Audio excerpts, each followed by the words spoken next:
Draymond, speaking of talking yourself into stuff, Draymond Green, no surprise, he's running his mouth. Do we have sound of Draymond?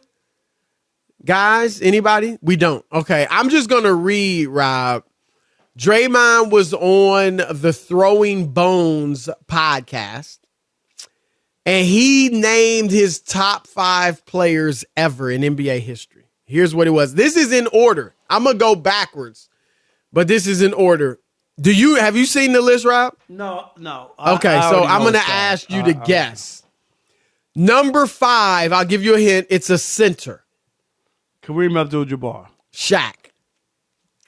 Number 4, it's one of Draymond's. He's been a teammate of his.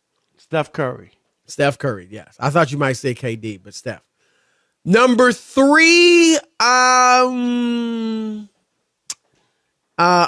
Laker. Laker guard. How about that? Magic. Kobe. Okay, stop the list.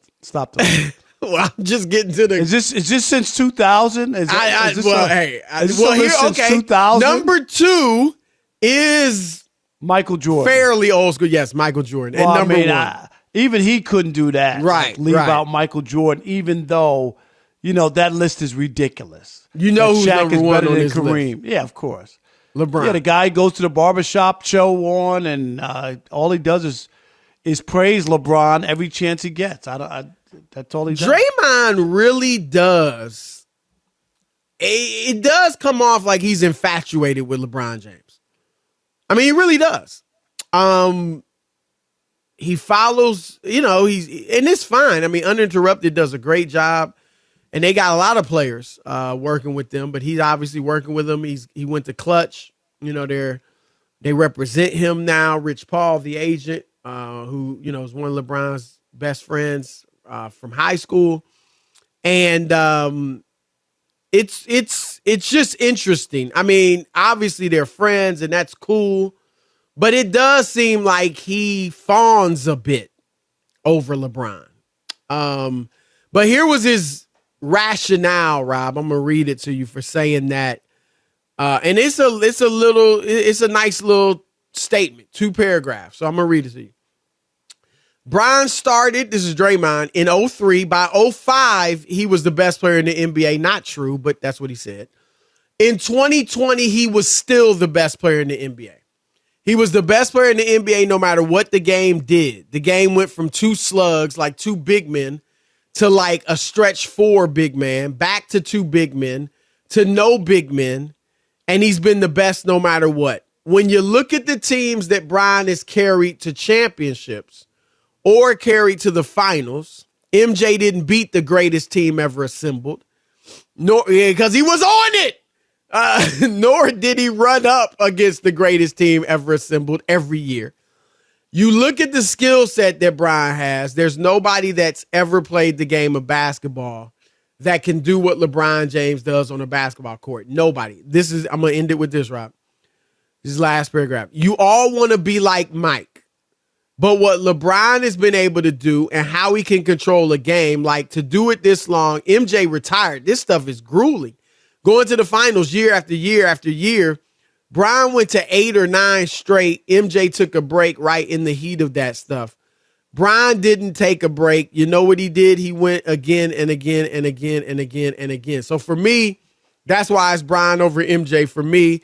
And on top of that, the talent, here's a kicker. The talent nowadays is way better. And I'm sure one of the old, I think it looks like you want to say old farts, is going to say you're out of your mind, blah, blah, blah. The talent is way better. Just like the talent at Apple is way better than the talent that was working at Apple in 1991. Rob Parker, your thoughts? Just total ridiculous. Typical. Only thing that matters is what I saw or what I played with. A lot of it is to stroke his own ego and his teammates' ego. Chris, you just said it. Michael never went up against the best team because he was on it. That you're right. And Mike didn't just win like all 6 championships. he didn't have to win all 6 MVPs either. You know what I mean? It wasn't an automatic that you win the MVP because you're the best player. Magic won 3 He went to MVPs. Right.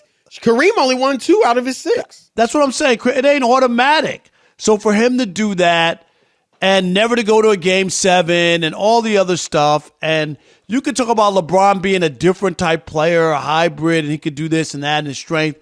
It's 10 times easier to score. You can't play defense against anybody. If Michael Jordan had those rules where if you touch him, Chris, it's a foul. Dwayne Wade won a championship where he shot 100 more free throws than the other team that he played. I mean, like there's a lot of stuff. You talk about who's better. The game was altered. The game has been altered, Draymond. Like that's something that you have to put in and be honest about. And then getting to the finals is nice by LeBron, but he's also lost a lot. You can't say, well, he got a team to the championship, but that's all. No, you got there. Why can't you win? You could also win. Right. And he's been swept twice, Chris, and one time only won 1 game. I mean, I don't even know how Draymond honestly can make that case, but I just think he's friends with LeBron. He's what's the right word? He's loyal to a fault, and I take his comments with a grain of salt. They just don't have any. I think he's too friendly with LeBron to be honest about LeBron. Yeah, look, he made as far as arguments I've seen for LeBron, he made a decent one. As you know, you and I both have Jordan number 1, as do most people, and LeBron number 2. I don't know that most have LeBron 2, but we've got him number 2. That's higher than a lot of people. Right. There are a lot of NBA players don't even have him in the top 5 or 10. Now, that's ridiculous. I mean, yeah. And we've said it, Rob. Most ex-players that you and I have talked to that face both have Kobe ahead of LeBron. So we actually rank LeBron higher than a lot of people. I just think when I look at what Draymond said, number 1, I'm going to go here. Because Rob, he says the talent is better. That's a weak argument. That's just saying everything gets better. Right. Which is not the case. Because Draymond, I'm sorry, you couldn't play center on a regular basis back in the 80s and the 90s. You couldn't.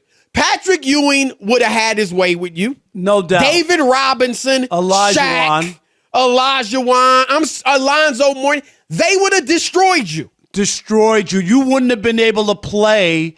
And then, Chris, he would have had to go somewhere else and then make shots and be a threat. Do you know what I mean? Like he wouldn't be able to just clean up stuff. And your boy, Kevon Looney, who's your starting center, I mean, you play center a lot, but he would have got worked by those dudes. I'm sorry. The game was different. Don't tell me it's better. Because back then, teams shared the basketball. Even Jordan was not a dribble. I'm going to create everything. No one did that back then. No, it was no Luka. Not because nobody could have been Luka. They didn't play that way. 5-man basketball. And the handful of teams, including Golden State, that plays 5-man basketball today win. Even if they're not the most talented.